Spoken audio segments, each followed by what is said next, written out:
We're going to start with this panel, and then afterwards there'll be a lunch break. And so the moderator of this panel is Carla Marinucci from Politico. Carla.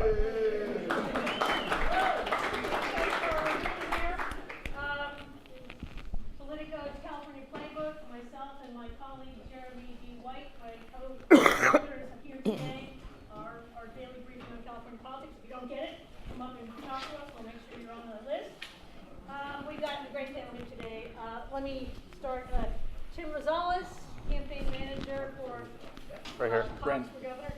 Brandon Hall. Yeah, okay. I'm sorry. That's Brandon. Brandon. I'm sorry. Tim Rosales. I'm Tim. Tim Rosales. Off to a great Tim start. Rosales. Often confused all the time. Delaine Eastin, A. Smith, Brandon Hall, and Pat Dennis, campaign manager for Villaraigosa. So our panel today, we've got so much to talk about. And I'm just going to start with kind of a general one that goes out to all of you. You know, here we had a crowded governor's field going into it. When you look back on it, what was the most effective sales pitch for your particular candidate and you, Delaine? What lane were you looking to attract when you went into this race in terms of voters? How did you think you were going to be able to make that case to voters? Just quickly, let me go down the road. Well, I was disturbed because this huge field of men was in the race and not one of them was talking about education. Education is the single most important thing the state of California does. And so I ran in order to inject appreciation of the children's needs from preschool to grad school, I like to say, from cradle to career, I like to say. And in fact, I stressed, and I continue to stress, that budgets are statements of values. So whether you look at the budget of a family, or of a city, or a school district, or a state, or a nation, you're looking at a statement of values. And we are failing the children of this state at all levels of education. So there are other things. I mean, why aren't we talking about banning fracking? We had earthquakes before they were fashionable. No conversation about fracking. And, you know, I say ban the fricking fracking. And, you know, and of course there were issues around affordable housing, around infrastructure, and certainly around the environment generally. So I just felt like somebody needed to speak the truth. Tim, what about the John Cox? What was the lane? What was the sales pitch that you think was the most effective with voters? Well, I think it was twofold for us. One is, you know, in the primary, looking at, even though we had an open primary, is very much, you know, laid out like a traditional primary, where it was, you know, more of a partisan primary that we've had in the past. So that was one. In the general election, certainly, you know, talking about issues like affordability, housing, you know, really being able to, you know, run in a little bit different lane, a little bit different narrative than what was being kind of trumpeted on the national level, what we were hearing in different congressional districts. So for us, those were really kind of, you know, breaking it up in those two different segments where we were going. Ace, Gavin Newsom? Yeah, I mean, it was summed up in our message, Courage for a Change, and that told the story of his career and what he did as mayor, and someone who had, you know, come out on issues that were incredibly controversial, like same-sex marriage, back when it wasn't even popular in his own party. So we told the man's story in a way that was persuasive to voters, and the only other thing really worth noting is to win a Democratic primary, you have to be dominant in Northern California, and we were throughout the primary. Pat, that's for Villaraigosa? Sure. Yeah, for us, you know, one of our big themes that we talked a lot about was income inequality. You know, closing the larger gap between rich and poor, and that, you know, that encompasses issues like housing affordability, wages, all those kinds of things. But within that, we really had a strategy of trying to reach out to the more moderate type voter, kind of try to run up the middle. To really appeal to like the working class, more moderate Democrat, the independent voter. And Brandon for John Chiang. Sure, and look, it's kind of a tale of two different campaigns. We were brought in January to kind of take over the campaign from where it had been. He initially started out with the idea that the campaign would run him as the progressive who could manage your money. I think the challenge with that was that became, it sounds like, fiscally conservative. and that those are almost contrasting messages, and that he wasn't getting the benefit of the doubt from the progressives or from the moderates.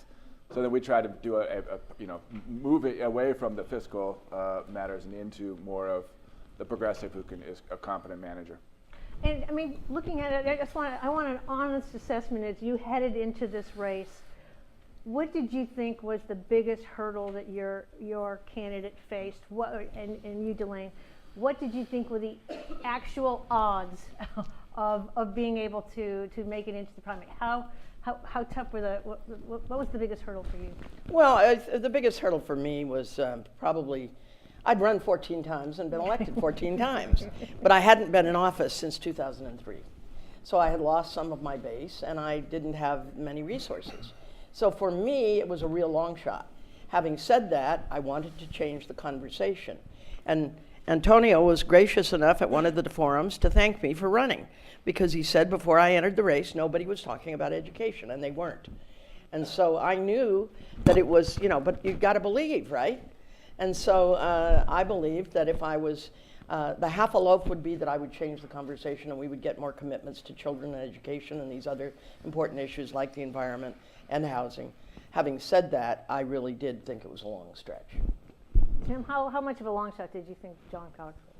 Well, I mean, at the beginning, you're talking about an relatively unknown businessman who was fairly new to California, running against a very esteemed group of folks who'd been elected to office and have some history in California politics, both on particularly on the Democratic side, but also on the Republican side too, compared to him. So.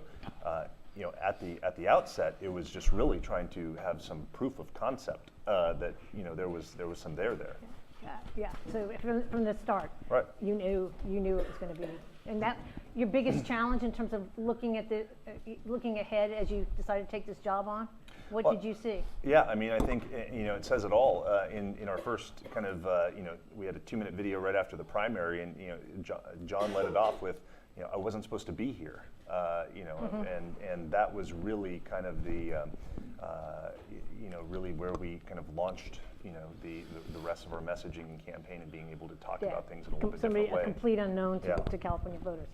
Ace, what about with Gavin? I would say, our biggest challenge, and it wasn't as big a challenge for us as other people, but I think one of the largely unrecognized things that's happened in state politics is very simply this. If you imagine someone's news consumption being like a pyramid, back in the days when daily newspapers were really the kings, and everything that went out into the television stations was really dictated by what was on the front page of the papers. The death of the dailies so the bottom of people's news pyramid used to be full of local and state news, and then on the top, national, international, and that's completely flipped. People know way more about national, international, and way less about state and local. And so why is that significant? It's hugely significant because basically you can't drive your campaign through, like you used to be able to, through, call it what you want, free press, or through the press, right. or through traditional communications, and so that whole ability to drive a debate that's not paid is really, really tough, and all the campaigns face that. And you could just anyone can take a look at, just read through any of the coverage of any gubernatorial elections, go back to 1990, and just the amount of coverage that happened this time is just, it's a small percentage. Yeah. So you just have to adapt a totally different style. Yeah. For Antonio? For us, biggest challenges, I mean, there's obviously in that crowded field in the open primary, and with the strong position that the governor entered the race into, getting in that top 2 spot was always going to be, a challenge, right? So I think with that, the turnout, the ultimate makeup of the electorate, those were all things that we were really concerned with, and needed a few things to go our way to pull off that top 2 spot. So I think overall this just sort of the structural challenges I think were probably the biggest things. I mean the other piece of it too is that the mayor he had also was out of politics for Yeah. 5 years. And when he announced that he was going to run, he started from zero in terms of fundraising. I don't even think he had a Facebook page at that point. So that's quite a bit of it's a short runway to do quite a bit of work to run a real competitive race in a statewide race in a state like California. Yeah. We're going to talk in more detail on some of these issues. What about the treasurer? Sure. Well, I mean, the reality is that this was a race from the beginning for second place. As Ace just noted, the governor had a lock on the northern, specifically the San Francisco media market, and had a lock on white liberals throughout the state, and had, support up and down. And so the path of trying to finish second place in the primary and being the second Democrat, and then cobbling together a coalition of moderates and fighting for the progressive vote, and then even Republicans for the general, that's a tough road. Yeah. The biggest challenges that we faced were for John was one, name ID. Even though he had served as controller and treasurer, it just wasn't high-profile positions. And then we found through our focus groups and our testing that although people got that John had done a good job in those positions, they still didn't see him as that executive position. And that was a challenge that we had to overcome, he had to credential himself as, despite all that he had done, he still had to credential himself as up to the job of governor. Yeah. Let's just go over and remember how this all turned out, by the way, with Gavin Newsom easily winning what ended up being a landslide victory, 62% of the vote. That was the biggest victory in a gubernatorial race since Earl Warren back in 1950. It was the first time Orange County has voted for a Democratic candidate since Jerry Brown won it in 1978, and it was the first time Democrats have won 3 consecutive gubernatorial elections. And Ace, you had some numbers, I think, from Paul Mitchell today about how even independents what were those numbers again? Well, this is fascinating, and this is really a sea change, and it was touched on in the earlier panel, which is the traditional formula you thought of on election day over the last few elections has been 45 Dem, 35 Republican, 20 Independent.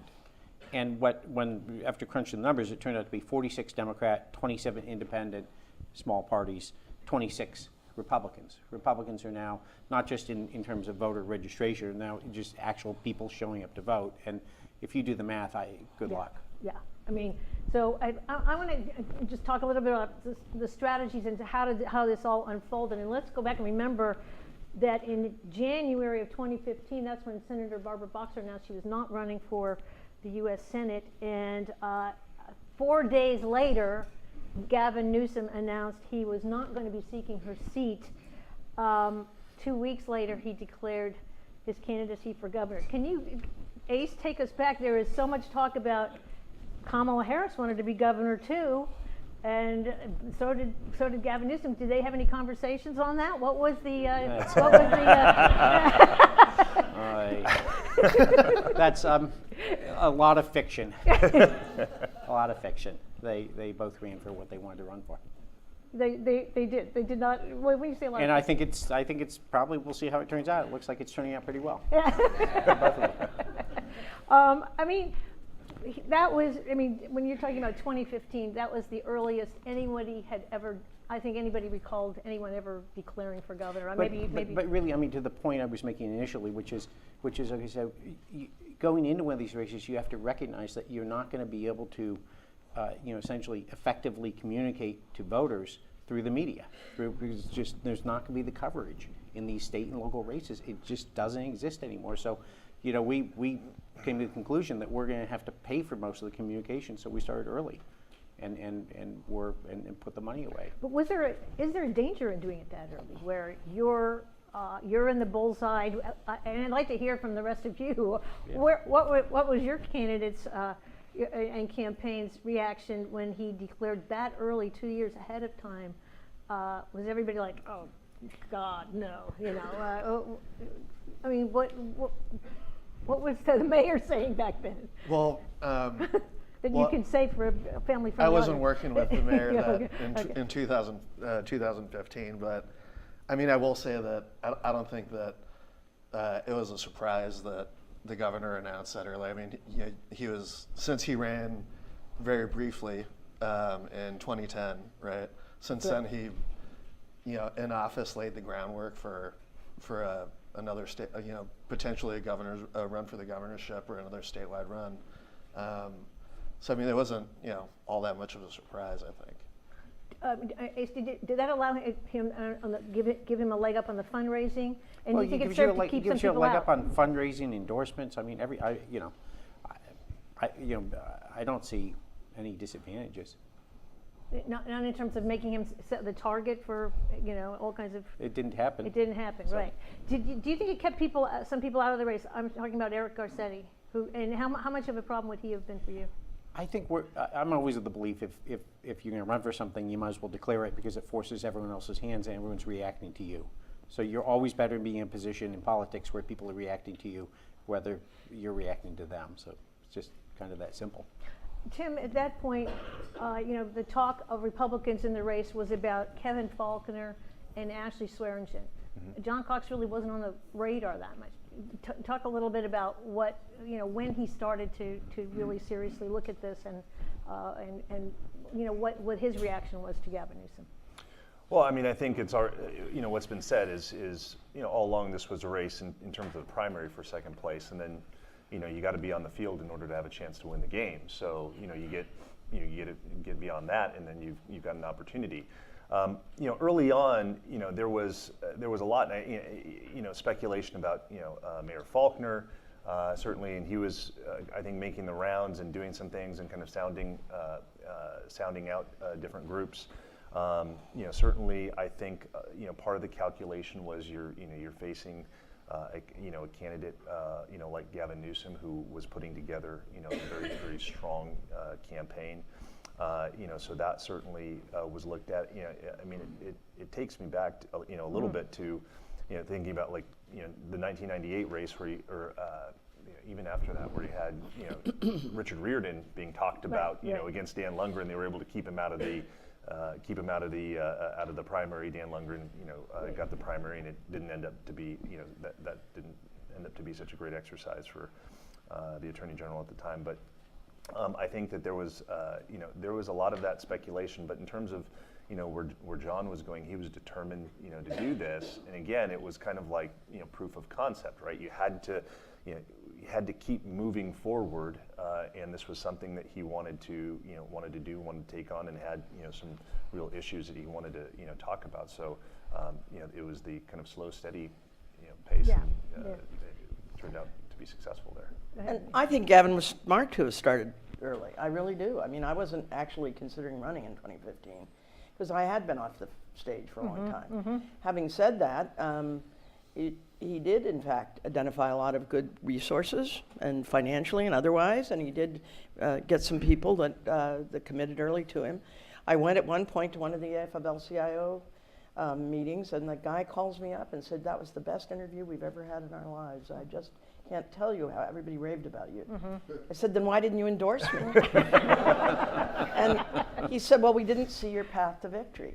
Gavin is so established and has done, so much work already." And so I think it is valuable because we are in a changing time. I think politics, we have to be really careful here. Mm-hmm. A lot of congratulatory talk about Democrats, but guess what? There are some things that aren't being done, ladies and gentlemen, and we have to make sure they get done. Mm-hmm. This state was made up of Democratic and Republican leaders who put their children first for the longest time. Get a hold of the Constitution. Most people don't know what it says on Article 16, Section 8. From all revenues, there shall first be set aside the resources for the education of children through institutions of higher education. If you look at the budget of California, that's not what they're doing. We're number 1 in per prisoner, number 41 or something in per pupil. And so at the end of the day, budgets are statements of values, and we've got to make sure that the Democrats, whether they just became a Democrat last week, or they became a Democrat last month, or they say they're Democrats, we got to make sure they're not dinos.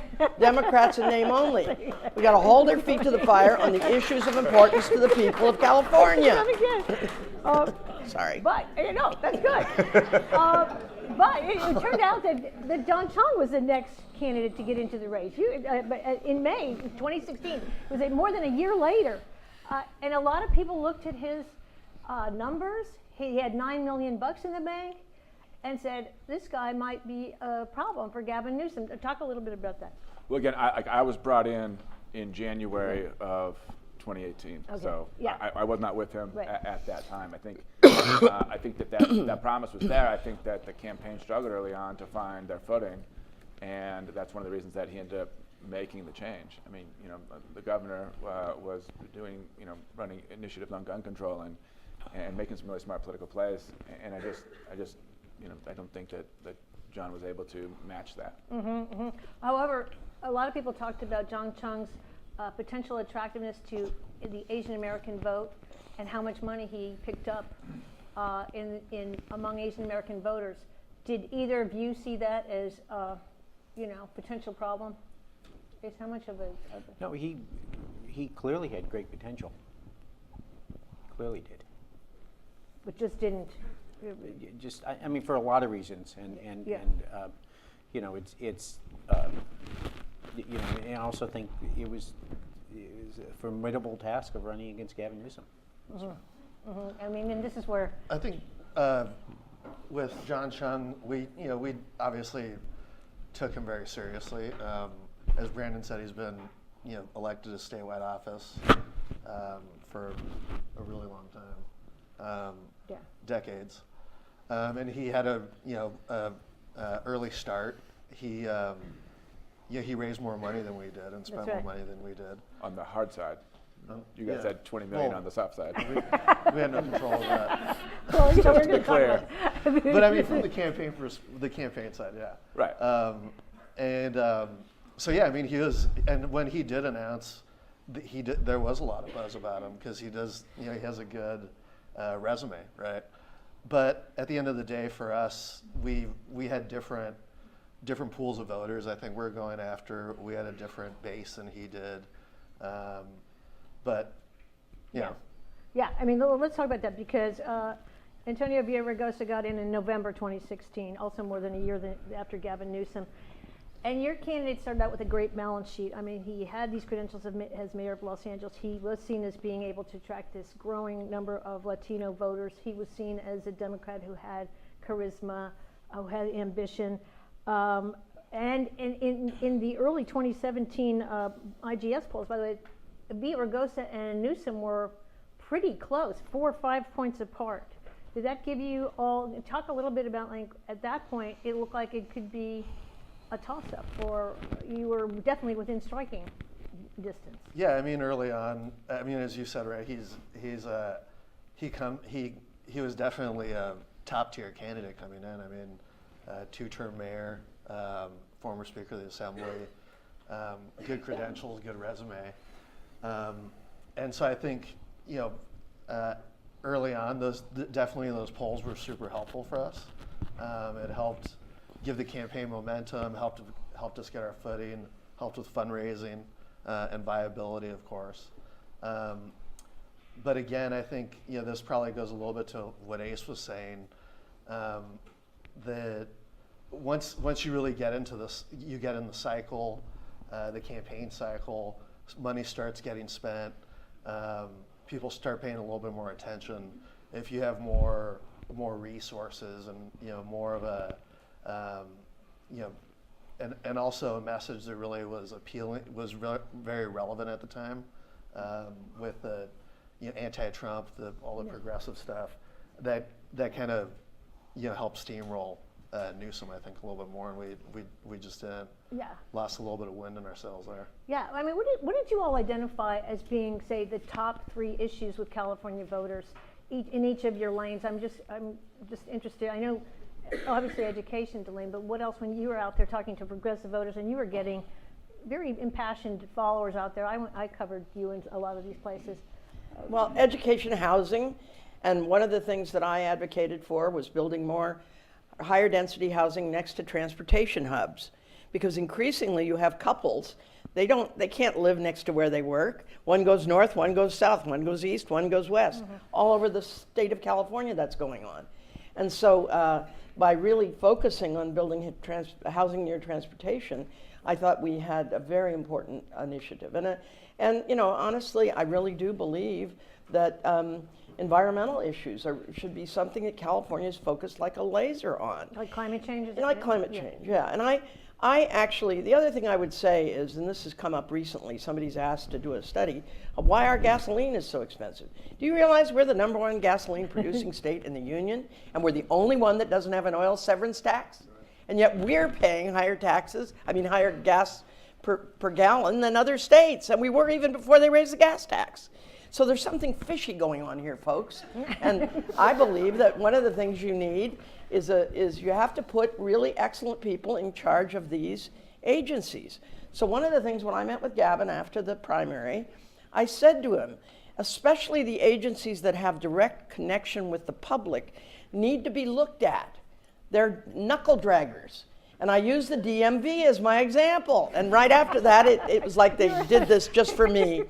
Because, you know, You're ahead of John Cox on this. yeah, I really did say, you know, when I got to the Department of Education, a bunch of people were retired on the job. I went into the special ed unit to talk to the director.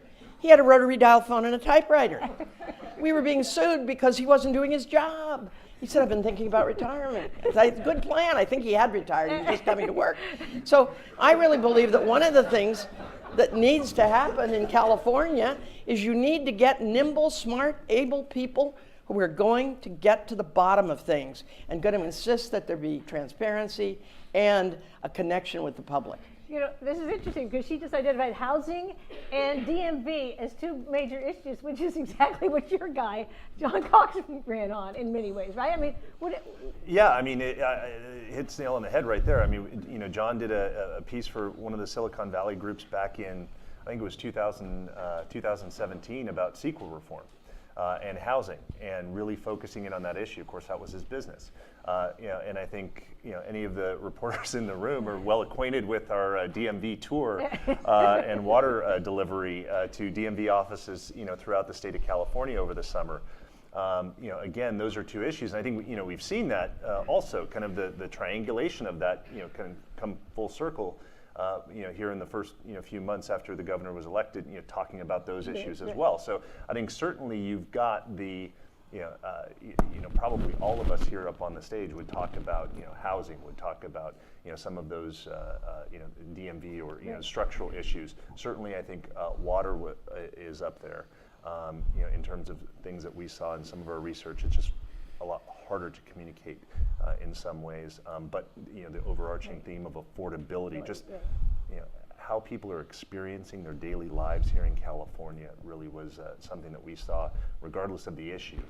How you talked about it in that way was important. yeah, I want to get back to that when we get to the general election. Ace, what did your campaign identify as the... Well, I mean, the primary, clearly the biggest issue was cost of living, and housing was Exhibit 1A. And then the other issue was that really wasn't, I guess, a traditional issue, so to speak, was, but voters are using to gauge the candidates, was who's going to be the person best to stand up to Donald Trump, and who will that person be, and you know, that was part of the governor's story, you know, showing the courage to stand up for his convictions, and people believe that he would be the person who could do that. Yeah. Antonio? Yeah, I mean, I definitely echo the overall affordability. Housing being one of them, education, I think was an important issue, and then to a certain extent, healthcare. Yeah, I was going to say, what about healthcare? Because Antonio and Gavin Newsom had very different views on single payer. Antonio calling it snake oil at one point, or calling the proposal snake oil. And how much do you think that helped or hurt him in the primary? Hard to say. I mean, I think that ultimately that whole the back and forth on that issue, that was sort of like a snapshot in time in the campaign. It wasn't something that was, you know, a real marquee, overarching thing that drug on the whole time. And yeah, I mean, in terms of, I mean, we never did any like ads or anything about healthcare. All of our messaging, our ads were really focused on his record and talking about housing, education, et cetera, et cetera. But yeah, I mean, on that particular issue, I couldn't really say if it hurt us or helped us. Yeah, and John Chiang sort of had a fiscal responsibility, correct? Yeah, I mean, look, the healthcare defined more than any other issue, defined the race early on, and you could see kind of where everyone was. And John Chiang kind of got stuck in the middle with, Gavin Newsom was leading the way, Delaine was leading the way on single payer. Antonio was here, and John believed it was single payer in theory, but wanted to see how we paid for it and got really technical about it. So again, he was not getting the credit for being for single payer, and then not getting the credit for people who were against it, right? Yeah. But I want to touch on also what Ace said here, was because the whole context of the race is that it's being run in the first 2 years of Donald Trump. And he's taking us backwards, at least in terms of Democrats, on so many issues, and yet California is then filling that void, and it's leading the way. And so that very much Donald Trump was playing a role, and we tried, and now the governor did a great job of really trying to say, I'm the one that can stand up to Donald Trump and lead California in a completely different direction. So you had two Democratic candidates who were really aiming to woo those moderate and even independent voters, more so than Newsom and you, Delaine. I mean, Ace, your thoughts on what was the potential for that? How did you see the mind of independent voters and how much that they might fall to you? And I'd like to hear your thoughts on how they played into your campaigns and your outreach to them. Well, one of the greatest misconceptions about independent voters are that somehow or another they're centrist, and that's just not demonstrably true. If you look at where independent voters live, the highest percentage of independent voters last time I looked was in San Francisco, and you go around the Bay Area of San Francisco, Santa Clara, Alameda, so on and so forth. And basically, it's basically a generational thing, which is a whole bunch of folks not feeling the need, like their parents, to place themselves on the social tapestry as Democrats or Republicans when they come of age. That's really a lot of it. And there is a fundamentally, at least in Northern California, by and large, independents are Democrats. And they may be a little fiscally more conservative, but they're not anti-tax. They just show me that you're going to spend money smartly.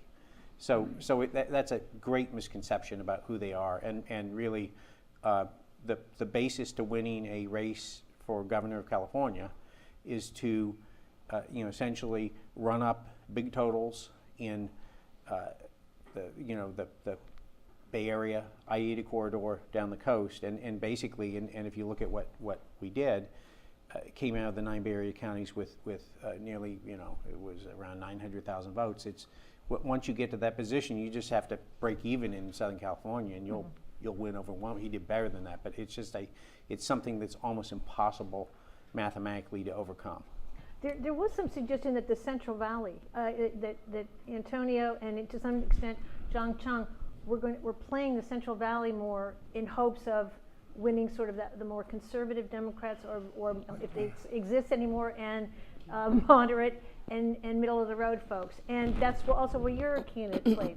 So is there a geographical, talk a little bit about that in terms of, did you think that was a winning strategy? Well, I mean, for looking at the primary, I mean, for us, we saw some things very clearly early on in the data, and I think that plays out. Some of the data that Ace talked about earlier, in which Paul Mitchell has talked about in the last recent days. Republican voters were locked down; they weren't moving anywhere. Democratic voters were locked down; they weren't moving anywhere. They were going to vote for a Democratic candidate. Republican voters were going to vote for a Republican candidate. The primary vote totals looked very similar to what we had seen in past primaries, and voter behavior, I think, was very similar to what we've seen in past primaries, whether they're open primaries or traditional partisan primaries. From our perspective, there was a lot of I think talk early on about you've got Democratic candidates that are going after certain segments of voters. We certainly heard that from some that pitch being made to some Republican donors.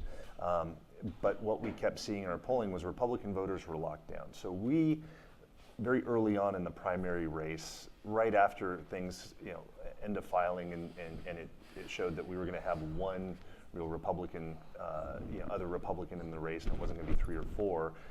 We knew that our main opponent at that time was Travis Allen. That really was who we were competing against. The Democrats were going to fight it out, and that was really our where we had to go. Yeah, which brings up the competition against Travis Allen was really Travis Allen, who had a hugely sort of right, group of people following him, pro-Trump, pro-wall, pro-border, etc. And yet, President Trump endorsed your guy. First of all, did you know that was coming? Was that out of the blue? Did they contact you ahead of time? What? Did you want that endorsement? That is such a complex question on so many levels. I think that certainly we saw all of our polling was showing that Republican voters, and this was largely, we had John was doing great in fundraising. He had his own personal money. We were talking. We were very disciplined on message, and we saw that Republican voters were consolidating around John, regardless. I like to point to, I think, in terms of where we started to see that differentiation with Travis was really when we got Newt Gingrich's endorsement, who had been someone who John was close to previously, more so than anything else. Then that was more valuable than Trump? It was more valuable because it was the proof of, okay, things are picking up in terms of that part of the campaign. Certainly there was a widening effect, but we saw the trend happening. So I think it just widened that margin between us and Travis, and kind of moved him aside. But that's what I'll say about that. Okay. So you didn't know about the endorsement ahead of time? We didn't have a lot of. I mean, this was a guy who voted for Gary Johnson. Remember, so there wasn't a ton of communication prior. Oh, so it was out of the blue. Okay. And when so the primary race in a lot of ways came down. It was between your guy and Antonio Villaraigosa trying to go for second place. Correct? I mean.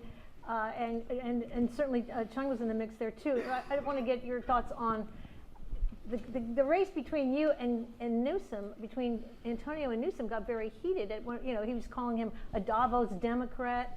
Where was that coming from, and why were you aiming the ammunition at Newsom instead of at Cox, who was the second, probably the other guy to come in second? Well, I mean, from our position, going after Cox wouldn't have really netted any benefit. I mean, your voters weren't going to come from Villaraigosa. For us, wouldn't it have brought him down a notch in the sense of the independent expenditures came after us that were supporting. That's true. Yeah. That's a good point. And Newsom's campaign went after him too.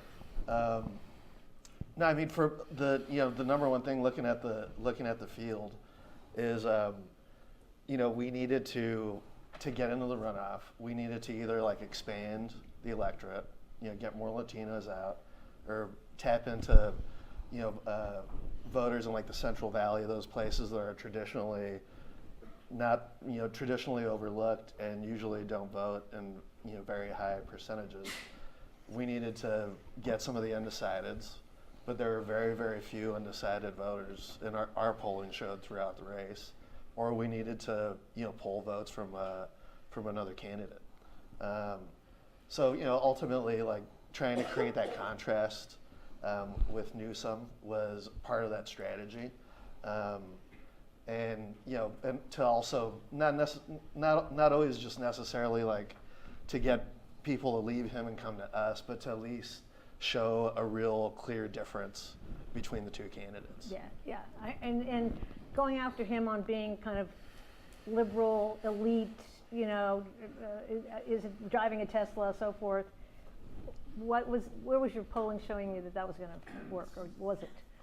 Well, I mean, those are a lot of that stuff. Those are just little zingers and sound bites, that's not stuff that we necessarily poll tested, but it's just, and a lot of that was in some of those more memorable things, I guess, were in the back and forth and some of the debates and stuff, I thought. But I mean, the bigger idea was, again, to create this contrast between with Newsom and Antonio, and that, you know, our message was a lot about, again, you know, income inequality, sort of trying to speak to the, you know, your middle income, Yeah. Working class type voter. But John Chiang wasn't silent on this firing squad either, because he went after Newsom, arguing that it was San Francisco is one of the worst run cities in the United States, pointing to that. He was talking about his management in San Francisco.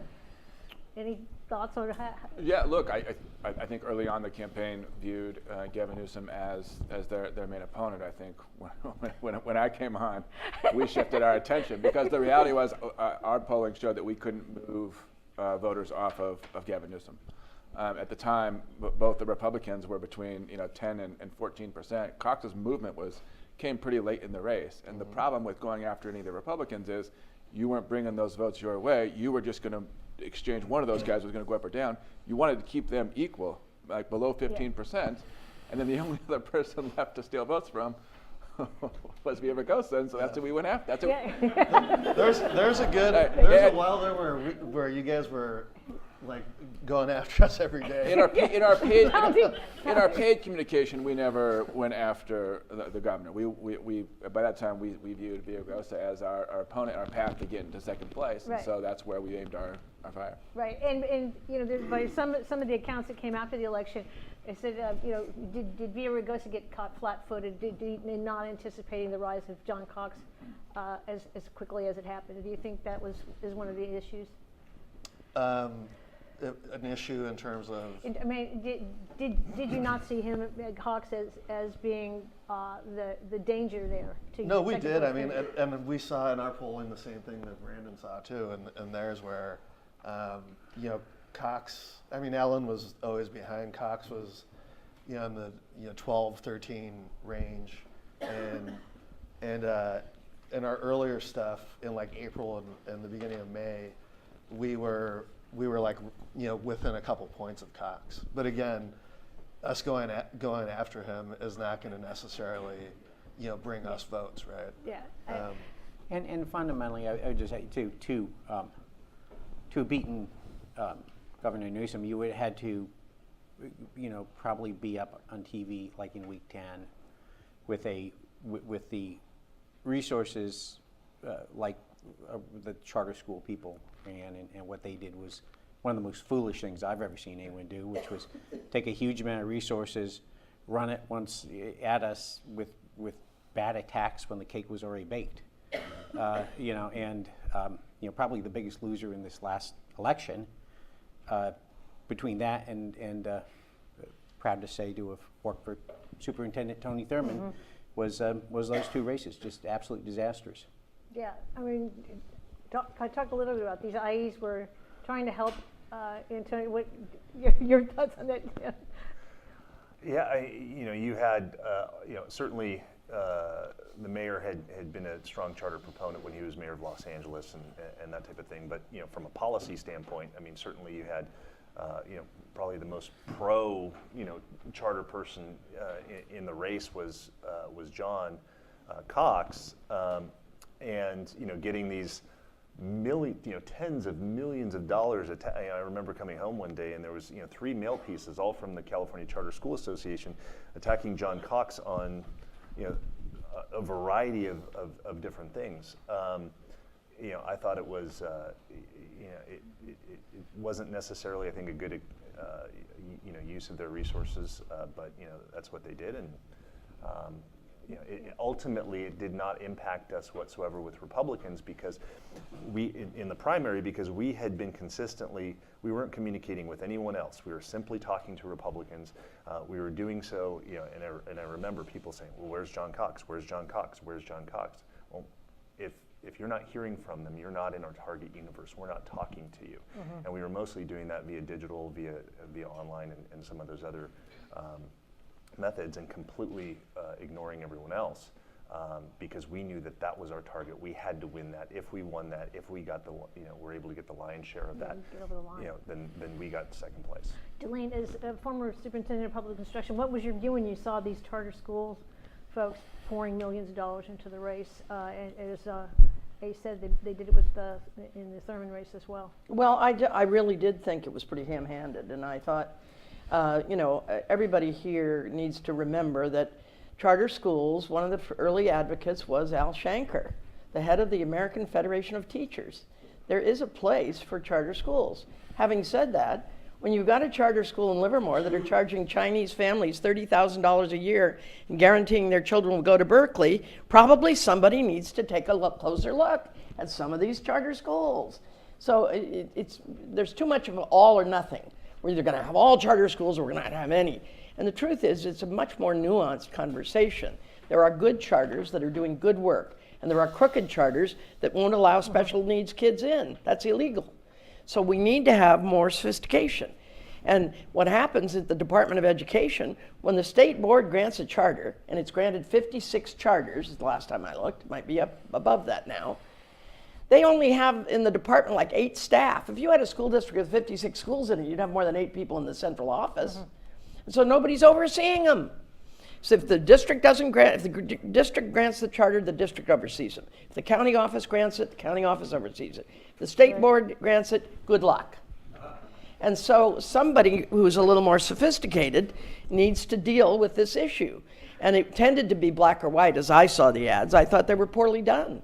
And, but let's be honest with one another. We need to have some creativity, and there's some room for charters, but the biggest problem that schools of California face is they are fundamentally under-resourced. When I graduated from high school, we were 5th of the 50 states in per pupil spending, tied with New York. This morning, New York is spending more than twice as much per child. You get it? And we've also been disinvesting in higher ed. I went to UC Davis when it was $82.50 a semester. That included my health insurance. These people came out of a depression and a war, and they built 9 of the 10 campuses. We haven't only built 1 UC since '85, 3 CSUs, and 9 community colleges. Do the math, 13 campuses. In that same period of time, we built 23 prisons. I want to see the hands of all the people that think that's a good idea. I haven't met any people in the state that think that's a good idea. And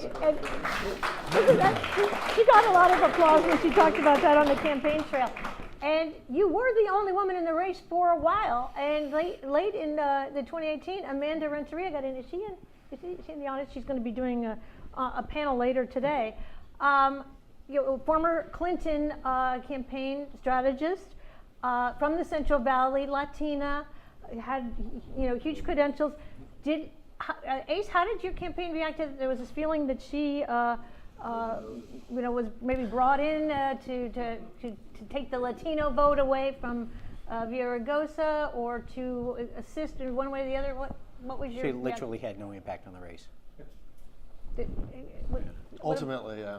But what when was the she jumped beginning? in, we were concerned, obviously, because she has a good resume, good could have potentially been legitimate, or put up a more of a spirited campaign. But in the end, I think she got like 1%. I mean, we aggressively pushed the rumor that the Newsom folks had recruited her to get in the race to split the Latino vote.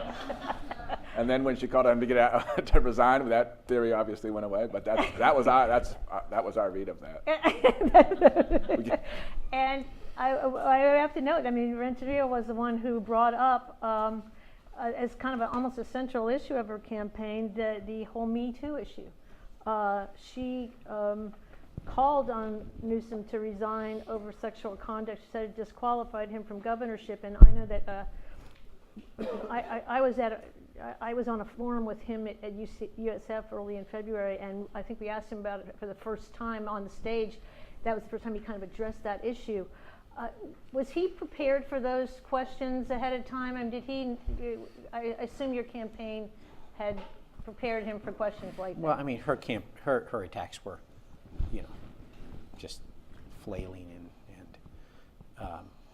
so were we prepared for what she did? You didn't have to prepare for that because it was so badly done.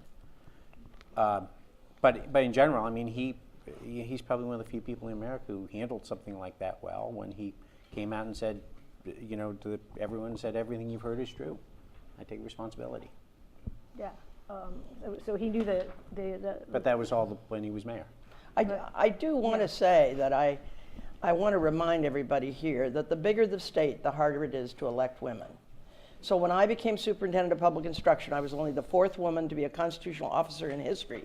We elect 8 every 4 years. We'd only had 4.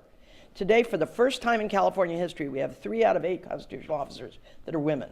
We've never had a woman governor, and of the big states, the only 2 that have had women are New Jersey and Texas was 1 term.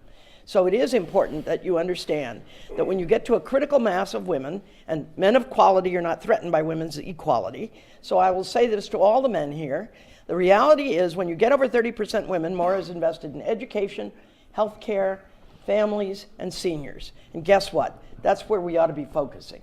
So I ran in part because I did believe the woman's voice was needed. Look at the 10 biggest cities in California. We're up to 2 women mayors. The truth is we have only the 2nd time in California history we have 30% of our legislature is female. And so it's really important that we change the face of elected officials in this state to look more like the people that live here. That's in terms of race, ethnicity, in terms of LGBTQ, and it's in terms of men and women, because we need to have more women at the table to get this values conversation straightened out once and for all. Yeah, and I'll say this about this. I truly believe I'm a optimist about these things. I think if we can go a time machine and go to the end of the century and look at the pictures we always put out of the governors and the presidents, or walk down the line and look at the portraits, I think there's going to be diversity in our future, and I think more than half the people elected president and governor coming up in this century are going to be women. And I want to say that if we can't have a woman as governor, I'm glad we got a governor who's got a feminist as a wife, because the first partner is terrific. And on the issue of you being a woman candidate in the race, Delaine, you didn't really seize on the Me Too issue. You did, but not as aggressively a lot of people thought you were going to. Why not? I just felt like you can really, people are going to make up their own minds about the character issues. Really, we ought to be discussing the substance of what we're doing as a state of California, public policy-wise. And I think the only objection I had to Amanda getting in the race, she'd never run for a state office. If you're interested in the state of California, why would you go to Congress? That's what she'd run for before. And so she really hadn't done the local government work or the state government work that I think makes the best elected officials. I mean, I think Gavin will be a better governor because he was on the Board of Supervisors and he was the mayor. I came out of city council. I learned so much there that when I went to the legislature, and Willie Brown wouldn't put me on the education committee, so I wound up on some other committees. I wrote the biggest landfill cleanup bill in the state's history as a freshman legislator because of my city council experience. I knew about what was happening in California. We had all these terrible landfills, and what happened would be the garbage guys would go to some city like Brisbane or San Leandro or Mountain View. This really happened. Say, how would you like 10 acres on the bay, 20 acres on the bay for $1? Oh, goody, goody, said all those cities. And for $1, they got tens of millions of dollars worth of cleanup work. And so I did a lot of other bills because of what I learned. And that's what I really want to encourage. I want to encourage more people to run for local office. I want to encourage more people to run for the legislature. And then I want to encourage more people to run for statewide offices and for congressional offices. But you learn things when you do this. But in the race, we're talking about all these candidates. John Cox was the one who did not have any of that experience. How much was that a selling point? I mean, with your base voters, was that a selling point? Fact is, he hadn't even been in California for very long.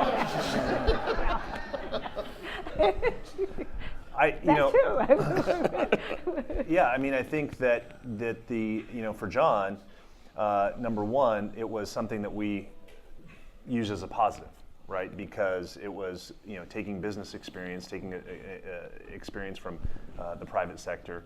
But I also think it kind of in the general election catapulted, and he was able to talk about these issues, not being a complete contrast between the governor and John in terms of experience, being able to talk about some of these issues from a different perspective, from affordability and issues, housing, the DMV, being completely outside of government, being that outsider. And I think we saw that, certainly when I did another panel with someone else from the Newsom campaign, and we were talking about how in the general election, maybe it was because the margin was so great, but the issues, it was a campaign pretty void of kind of attacks, and there was a lot of substantive issues, discussed. And we had different perspectives on those issues, certainly, and I thought that there was a decent job covering those too. I thought there was a great job covering it by the LA Times had a great great thing that Melanie Mason did in terms of covering the issues. I thought Cal Matters did a great job, doing some of those things. So there was a real good focus on some of these, core issues that we all talked about up here as identifying that that's what Californians cared about. And I think, that was something that was unique to, some of the governor's races we've seen in the past. But when it came down to it, and I'd like to hear all of your perspectives on this, was the core issue Trump? Was he the issue that, as Ace said, did it all come down to who was going to be able, considering what his poll numbers are in California? How much, I covered John on the stump a lot of times. He talked about a lot of fiscal issues too. But going after Trump, was that like job one for him? It wasn't I don't think it was what decided the race, but it was the context of the race was being run under the first 2 years of Trump, and so it was something that had to be addressed. Look, the issues were healthcare, affordability, and if you look at, for instance, take healthcare, at the time when Republicans in Congress were trying to repeal Obamacare, we were having a debate in California about single-payer healthcare, right? And so it was the context, but it wasn't the driving issue. Yeah. Yeah, I completely agree with that. I think it's the backdrop. It was one of many things. I mean, the other thing too that was the mass shootings too. I mean, at a time that was really that sort of dominated a lot of the coverage and the conversation. But yeah, I don't think Trump was.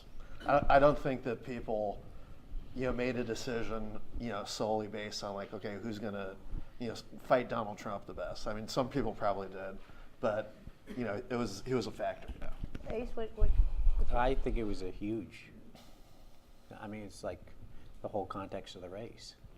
And look at what happened in turnout. I mean, I always thought that it was pretty easy to figure out what the turnout in the general was going to be. Just if you looked at what happened in the primary, which was that turnout increased 50%, and you applied that number to the general, that's where we actually ended up. And what was that? That was people, actually reacting to Trump. And I think something really interesting and good has happened.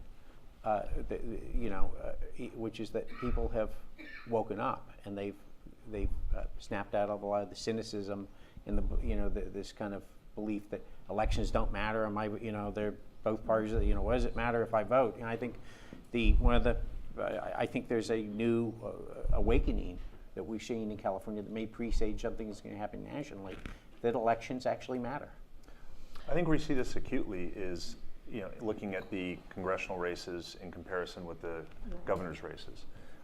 And across the board, you see in congressional races, whether they were targeted in the 10th, the Denham-Harder race, or in Orange County, or even looking at the areas that are kind of deep red districts like McClintock or La Malfa. The congressional candidates, you had voters who were voting for a Democrat for Congress, but then they were voting for John Cox for governor, and there was a margin. John Cox was getting more votes in all of those districts than those candidates. And the question is, you have to ask yourself, and we'll have to look kind of at the deeper analysis on it, is why? And I think that it goes to the point. In a lot of those districts, you saw candidates echoing a national narrative that was not reality to many Californians. And that narrative was, we've got the best economy, we've got job creation, we've got a tax cut, all of these things. Those weren't things that any of us in the governor's race were talking about. We were talking about local issues, California-specific issues, affordability, housing, et cetera. Different perspectives, certainly. And I think that's where you saw that difference, on election day, where you had, this unique pattern of voters voting for a Republican candidate for governor in these races and voting also for a Democrat in these congressional races. I just want to remind everybody, though, that this sea change has occurred in California. Pete Wilson really turned this state from purple to blue, because when he put 197 on the ballot, and it won by a wide margin, half of the Latinos in this state were Democrats and half were Republicans.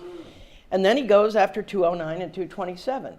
And gradually you get more and more Latinos and Asians who register as Democrats because they're being, poked in the eye by a bully. And at the end of the day, recently the voters have reversed 227.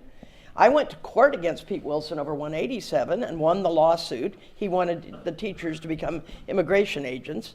And, the reality is, though, that when you look at Trump, what you see is the worst of that quadrupled.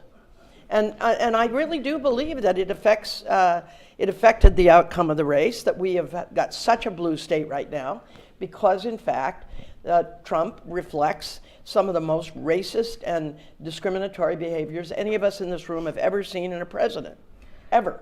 And how much of the Trump factor was a real challenge for your candidate? I know as a reporter, many of the reporters here probably had the same experience where you asked him about Trump policies, the border wall, etc., and he just didn't want to go there. He just wanted, he sidestepped those questions or tried to. And that was a constant refrain. Tell me a little bit about the campaign's thoughts on that and how, whether you thought that just ignoring Trump was going to be the way out of that. Well, I think, the proof is, certainly this was a huge wave election, and you had Gavin Newsom, who ran a fantastic campaign, overperformed. They did a great job. But in terms of the issues that we were seeing and the issues that John Cox wanted to talk about were the issues that he talked about. He didn't want it. It was not relevant. When we were going to a DMV and talking to people who were in line, who had been in line for 5 or 6 hours, they were concerned about where they were right then, the fact that they had to take time off work, they had to take time away from their families. Those were the things that were pressing Californians. And so quite frankly, in terms of, we had, we didn't have as, we were trying to get as much money as we could to communicate our message. We were, targeting as much as we could independent decline to state voters. We had a very limited bandwidth in the things that we could and we're going to communicate. What was your path to victory there? What was the possible path to victory? Well, going back to, you don't have an opportunity unless you take the field. So first, getting past that primary. Then the second thing, anything can happen in an election. Sometimes you get caught up in waves, and sometimes the wave is for you. Sometimes the wave is, for the other guy. But unless you're in a position to be successful, so got ourselves in position. It just went, it went the other way. And I think there were a lot of reasons that have been articulated on this stage, of that, and certainly there were some. I think that the Newsom campaign ran an excellent campaign, and I think that then in terms of turnout and talking about the Washington D.C. versus California contrast and that type of thing, there was a lot of motivation. We see that in the data that's coming out now about turnout. Democrats turned out, independents did as well. You saw a huge number of young people that were engaging that we had not seen as their share of vote in terms of voting as we had seen in the past. A lot of that due to kind of same day and voter and some of those other things, which are all good things. The fact is that's the playing field. And so I think as consultants, as political professionals, people who run campaigns, that's the environment that going into 2020 and 2022 and 2024, we need to be prepared for. And I think some were prepared, this go around, but any that weren't certainly are going to learn that lesson, and they're going to be prepared for the future. Yeah, I'm going to leave some time to open it up for questions, but just give me your thoughts on what was the best day for each of you on the campaign? You did the highest point that you had. You want to think, and then I'm going to ask you what the worst day was. Delaine, why don't you start? What do you think was? I mean, what to you sort of brought out the best? There were lots of wonderful days. So you don't regret it. You have no regrets. I don't have any regrets. I visited schools in all 58 counties when I was state superintendent. And I can't tell you how many people came up to me and said, "You don't know me, but you came to my classroom." And it meant so much to me. You don't know me, but you came to the christening of our child care center. You don't know me, but my wife is a teacher, and her class size went from 33 down to 20 because of you, and it added 6 years to her career. So I felt like I got a chance to talk to a lot of really wonderful people in a lot of different corners of California through my whole career. And I think, you know, I had a lot of people come up, you know, who was very, very gracious to me was Gavin's wife, who often would be at the debates, and he might not be there, but she was there. And she would come up and say nice things. And I thought, you know, seriously, she's a very gracious person and substantive. And I think, you know, when you want the first partner to be substantive. And so at the end of the day, I have no regrets. I mean, you ride the horse in the direction it's going. And you know, I'm like George Bailey. I had a wonderful life because I had a wonderful education. And I want that for every machinist's daughter. I want it for every sales clerk's daughter. I want it for every son of a bricklayer or a professor. I want every kid, whether they're dyslexic or whether they're left-handed, to have a great education. And my dad was one of those left-handed people. They tried to talk out of being left-handed. And I just feel like... Gavin was too, correct? Yeah, Isn't he? he's dyslexic. Yeah. But I just say to all of you, you know, who are we? And who have we been? And who are we going to be? The rest of the world, look, you know why Silicon Valley's here? Silicon Valley's here because of education. We didn't have a fertile crescent of rivers. We have no Tigris or Euphrates. What we had was great educational opportunities. And I grew up in the Bay Area. I remember when Santa Clara was the place you went for fruits and nuts. It was a farmland. And it changes because of education. And so for me, the fact that I felt like I got a lot of acknowledgement from a lot of the candidates that I was on the right track on education, it was worth it for me. Tim, what do you think? What was the best day on your campaign? I'll say two real quickly. One was backstage at a debate. It was I think it was at USC. It was early on, and all the candidates were there, and they were all there. And just to be kind of observing all of these candidates, you know, people who have done, you know, great things in their life, and they were all just chatting. And I think Mayor Villaraigosa was telling some jokes, and he was talking about a movie he'd seen, and everybody's, you know, asking him about this, and they were just kind of, everybody was talking, Republicans, Democrats, you know, everyone, and enjoying themselves, smiling, having a good time, and it kind of, you know, you felt good about what you were doing. And I think all of these people, whether you agree on policy issues or not, were genuinely in this race for good reason. So that would be one. The other was, you know, in the general election during latter parts of the campaign on the bus tour. That was just, you know, bus tours are fun, and going out and meeting people. And it's hard to pick one day because a lot of them were great, and going out and just, you know, following your candidate, walking into a diner, talking to everybody in that diner. That was a blast. Yeah. What about your toughest day? Toughest day was election night. But you know, I mean, it was election. You know, in the general election. But beyond that, you know, when you're leading a campaign, you know, it's your responsibility when things don't go. You know, and I think a lot of us have been, you know, maybe in that situation when things aren't going right. You know, and you know, to be able to look at your candidate and say, you know, it's not going to happen. You know, and all candidates, you know, put everything that they can into a race, and to say and look at them and say, hey, this isn't going to happen, and you know, I think you need to make the call, you know, to the congratulatory call.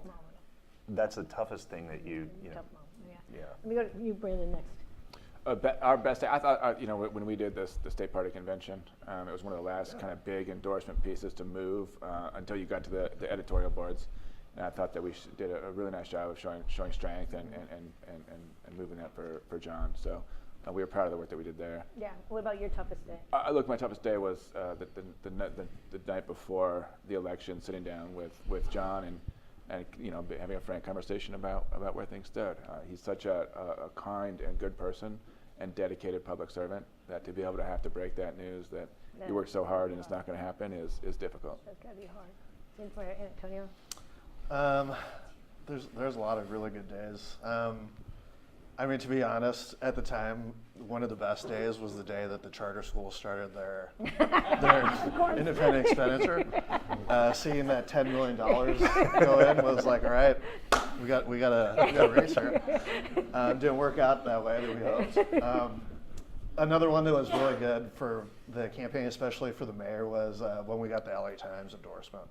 That just like meant a lot. I mean, it was the first big editorial board endorsement we got, but it also meant a lot to him. You know, they beat him up pretty bad when he was mayor. Yeah. So there's a little vindication there. So those are probably the top two. Yeah. And Ace, what about you? Probably the best day was doing the bus tour in Orange County with to all the targeted congressional Yeah, I was races there with on that one, yeah. Senator Harris and, Yeah. and the governor, and just seeing what was happening in all these races, and looking back and realizing, you know, after all the votes were counted, that you almost had presidential election night turnout. It was just remarkable, Yeah. and see the energy. Yeah. And what was your toughest day? Well, probably some of the toughest days were like dealing with some really not too accurate public polling.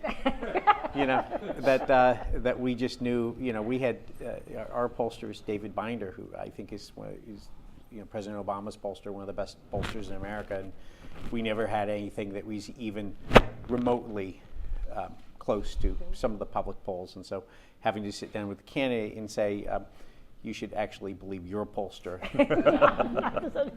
Okay, let me open it up to questions. Oh, sorry. Good. Yeah. There's a microphone coming. And then, yeah.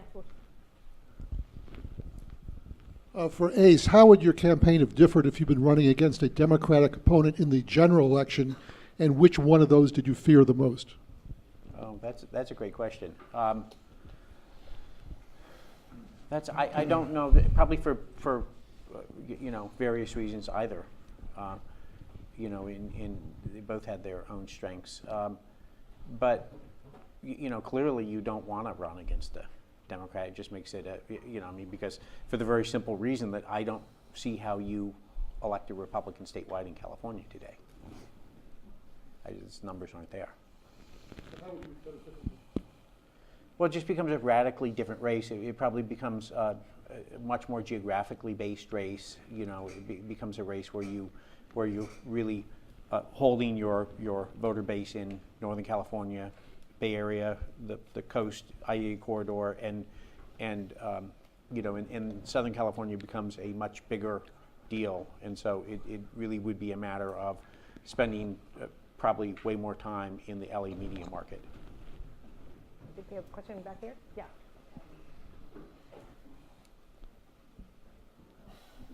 Oh, here. I'm sorry. Go ahead.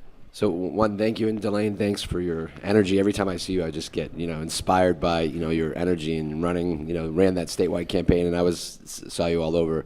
The question I have is a two-parter. One is, if you're a Republican and you want a statewide race, if you want to run on a statewide ticket, do you do it in California? And right now, currently, I mean, with those numbers that Ace said, how do you even put together a campaign? And the second is, if you're a Southern California Democrat in a statewide race, how do you win if you're going against a strong Bay Area candidate, given the dynamics of the race? I mean, those are the two things that I think about the future, is like, if I'm a Southern California Democrat, do I run? Or if I'm a Republican, do I run? Like, how do you deal with those issues? Yeah, two good questions. Tim, can a Republican win statewide?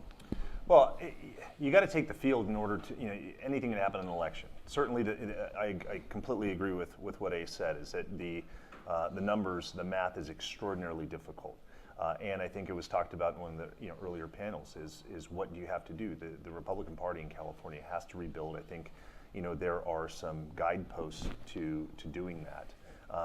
But it is essentially a two-party system, and when you have two parties, and such control by one party, things tend to correct over time, and kind of move. And certainly, but I think in terms of statewide, it's very difficult for a Republican, to take that leap.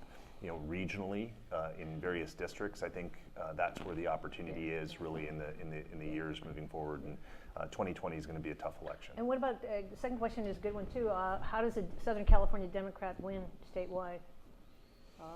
Ace, your thoughts as you're representing No, somebody. it's not impossible, but you need to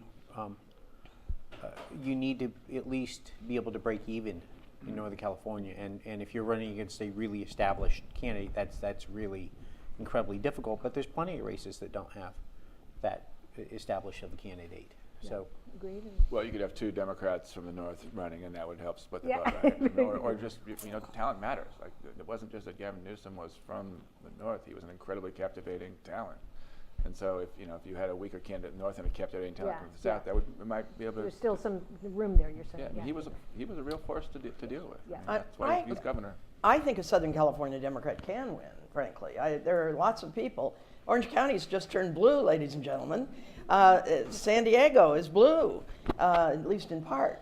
And LA is, of course, blue. So I think, my own opinion is that right now my concern is the Democratic Party needs to develop a spine. And it needs to stand for something, or you're going to get a third party in this state.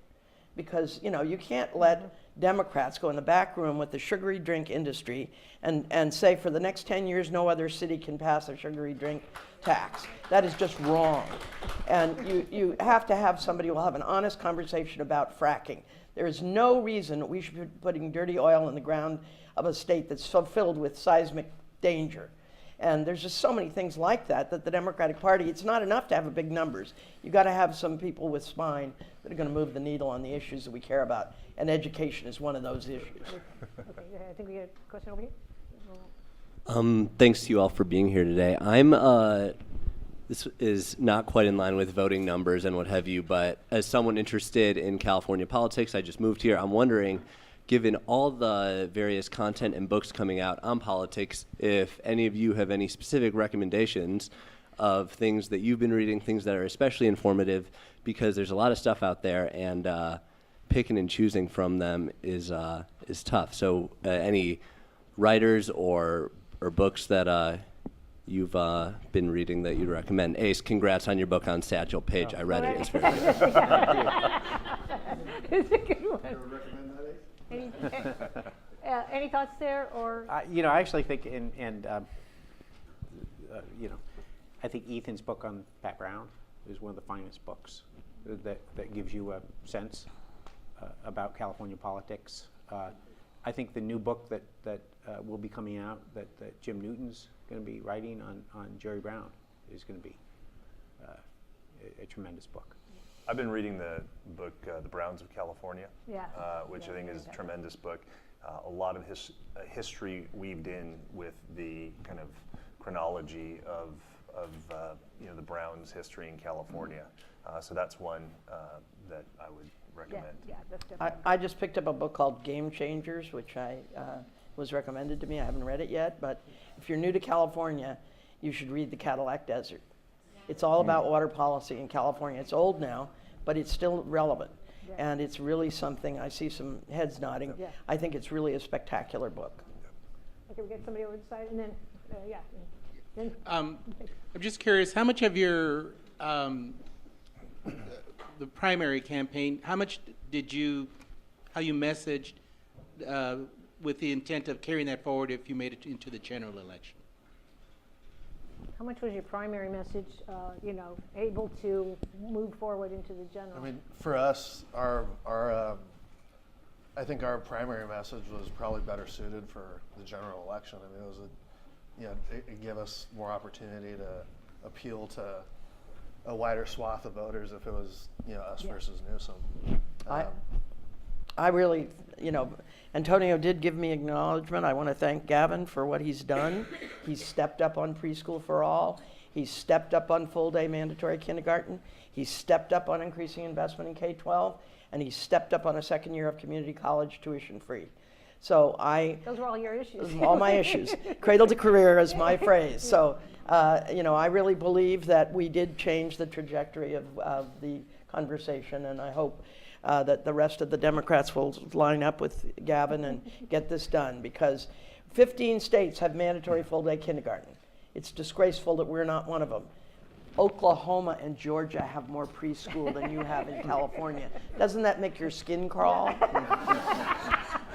Let's go over to this side. Got somebody over here, or if not, we've got this gentleman down here who's been waiting. That one. Oh. Thank Sorry. you. I'll get to you next. The gentleman down there. Okay, good. So I'm a local trustee. I'm from Fremont, and I'm on school board. So I'm, thank you, Delaine is my gal. But Gavin, I would say, is really stepping up, and juvenile justice, what he's doing to take children out of the jail system is fabulous. But my question is, how much did Villaraigosa's campaign recognize being tied to charter schools and impact on people like me, who the minute saw that was like, no, thank you. Yeah, was it a, As it being a negative? Yeah, I mean, it's a polarizing issue. There's people with strong opinions on both sides. We knew that was something that we had to deal with, but it's something you can't run away from. I mean, he got in a very high profile, well-known fight with the teachers union when he was mayor. And he started the Partnership for LA Schools. He tried to take over the schools. But it is what it is. That's part of his narrative. That's part of his story. When we talked about that, we always talked about it from the perspective of kind of like what Delaine said earlier. It's not about charter school versus the teachers or anything like that. It's about kids. It's about giving them opportunity. It's about getting everybody the best education possible. And there's good charters and there's bad charters. So. I would just say, ask the people who spent tens of millions of dollars trashing Governor Newsom and Superintendent Thurman how well that worked. Well, it had the activists of the Democratic Party. It had the double negative of being an immense amount of money, unlimited money coming into a super PAC, and being against the teachers union. So it did cut both ways. Okay, we go. Yeah, so someone mentioned that Pete Wilson drove California from purple to blue. I was wondering how the panel felt about Trump driving the nation from purple-red to more blue. Same phenomena at that level. Yeah, is Trump the next generation of Pete Wilson? I mean, are the same things? It's been said before that as California goes, so goes the nation. I went on a trip to Croatia, Slovenia, and Serbia, and the former Yugoslavia countries, and they asked us not to talk politics because they were worried that, I guess they'd had an event that people got a little upset. But quietly, by the time I was done with this trip, and they were from New Mexico, Utah, Idaho, New Jersey, Florida, everybody but one guy I was sure hadn't voted for Trump. And one woman said to me, my husband and I are lifelong Republicans. We've just registered to the Democratic Party. So I think there are some people that are, I heard a guy worked at Harley Davidson. He'd been a Democrat. Now he's a Trump guy. But they're closing that plant now. So I wonder how he feels about it. I think there are a few that are holding on like dear life to Trump's very, very prejudiced views of the world. I also, though, think how could you say that this guy is, somebody an evangelist would support when he's so ugly when it comes to his personal values? And I really think that that's going to change the minds of a lot of Californians and Americans, that they are going to turn at least purple when they really, really look themselves in the eye and realize the guy is immoral beyond all description. Tim, are you worried about the future, prospects here in California as long as Trump is president? Well, yeah, I mean, I think that his name on a ballot is a motivating factor for a lot of groups, and I think that presents challenges in 2020. And I don't think that bodes well for Republicans in certain areas in California. So I think, and I know that you have candidates that are making those types of calculations and considerations, and whether or not they're going to hold off and not run in 2020. Again, kind of getting back to some of the guidepost messages and things that I think California, and I agree with colleagues here, California is different. It's a different animal. I think that Republicans have to talk about issues in a different way. I think it needs to be localized, and there is a challenge. I mean, he is definitely running an electoral college campaign at the national level. That's his pathway to victory in 2020. and that's how he's messaging in terms of his national campaign. It is not they're making no bones about it. I mean, it's not a popular campaign that they're running. So how's that going to work out, Ace? We'll see. I think we have time for one more question. Ethan said, go, maybe the person back there. Hi, yeah, I have a question about messaging. When I'm listening to everything, it's always Bay Area versus Southern California. And I never canvassed before, and this year I did. I spent all my time in Central California. So I went to like Kerman, Mendota, Patterson, all the outlier areas where everybody's Latino, and I was like the only person that spoke Spanish of all the canvassers. So I spent a lot of time speaking to those communities and walking and knocking on doors. And what I found was that they were very confused about the messaging because they would see like derogatory ads on the TV. And at the same time, people would knock on the door and tell them about health care. And they said that that wasn't their biggest issue, wasn't health care, that they were really worried about. They said, everybody said the same thing to me, that they said the Democrats and the Republicans come knocking on their door, they promise all this stuff, they get elected, and then nothing happens. Yeah, this is right, so how come, I want to know how these messages get even composed, because nobody seems to listen to them. And the third thing that was very interesting that I asked them was, if there was a third party that represented mostly people of color, like Latinos, Filipinos, Chinese, African American, would you want to see that? Everybody said yes. So thank you for that, because I've heard other canvassers out there in the Central Valley tell me the Democratic Party still has a long way to go when it comes to reaching Spanish-speaking voters in California, particularly in those areas. But the other question is like the possibility of a third-party candidate in California, statewide, whatever, governor. Anybody on that? I think it's possible if the party doesn't wake up and put its shoulder to the wheel and get some things done. If we get universal preschool and mandatory full-day kindergarten, we invest more in education. If we clean up this environment and actually protect our coastline, if we get rid of fracking and do the hard work of building affordable housing near transportation hubs, we will deliver, and people will believe in us. But if we continue to do things like go in the back room with sugary drink and let them ban all taxes locally passed for 10 years, they did that because the 4 cities that have passed them have seen a real decline in the amount of sugary drinks sold to children. It was working apparently, God forbid. And so the party has to grow a brass backbone. And when it comes to Latino voter outreach, does the party still have a long way to go? I probably, yeah, I think so. I mean, but there's a lot, it's not just about the party. I mean, the party infrastructure, there's a lot of groups out there that have been at it for a long time doing really, really important work. I think one of them is going to be on a panel this afternoon, Communities for a New California. So, I mean, the party itself probably, but there's a lot of, especially in the last couple of years, there's a lot more investment and a lot more people doing great work there. Right. I think we're finished. So we are going to break now for lunch. There are lunches outside in the atrium. However, the people who, our colleagues who run this auditorium do not allow food and drink in, so we can't let you bring the lunch back in. Please eat somewhere else, but enjoy the lunch, and we'll start at 2 o'clock. Thank you. All right.